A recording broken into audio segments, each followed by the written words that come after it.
सहारा प्रणाम। सारा समय देख रहे हैं आप, मैं हूं आपके साथ में रितु तोमर। बुलेटिन की शुरुआत करेंगे। उत्तराखंड मिशन 2022 के लिए कांग्रेस पार्टी में दिल्ली में लगातार मंथन का दौर जारी है, जहां स्क्रीनिंग कमेटी की रिपोर्ट पर केंद्रीय भवन में चहलकदमी करने वाले कार्यकर्ताओं में ऊहापोह की स्थिति बनी हुई है। हर कोई अपने चहेते को दावेदार के रूप में देखना चाहता है। हालांकि कांग्रेस के नेताओं के मुताबिक पार्टी में लगातार मंथन चल रहा है और संभवतः अगले 48 घंटे में कांग्रेस पार्टी अपने उम्मीदवारों की पहली सूची जारी कर देगी। इतना ही नहीं, कांग्रेस के तमाम कार्यकर्ताओं की नजर इस समय दिल्ली संसदीय बोर्ड की बैठक पर लगी हुई है और इंतजार कर रहे हैं कि कब कांग्रेस आलाकमान उत्तराखंड में प्रत्याशियों की पहली सूची जारी करेगा।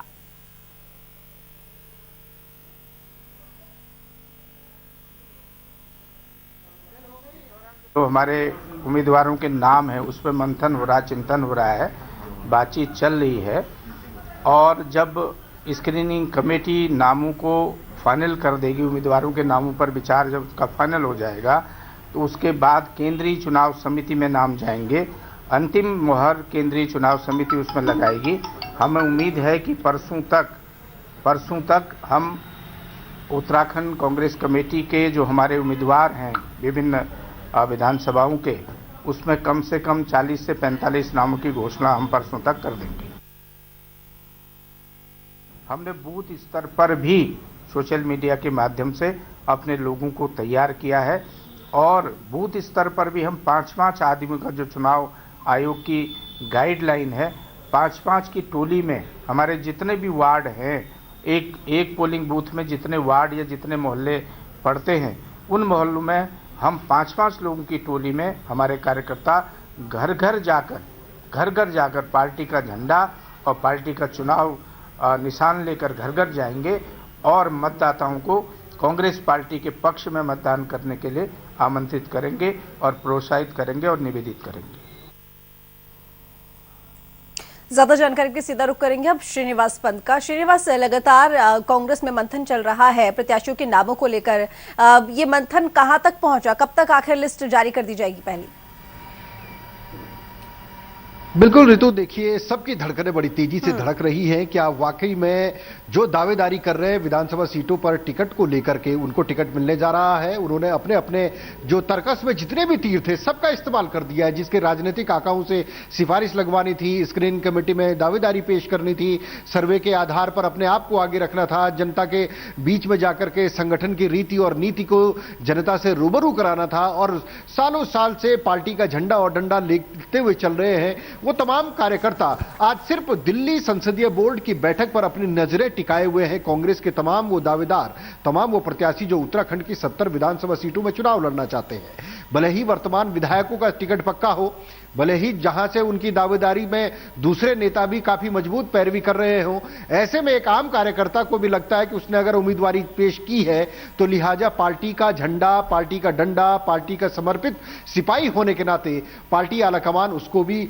मौका देगा और वो भी एक बार पार्टी के बैनर पर जीत करके विधायक बनेगा।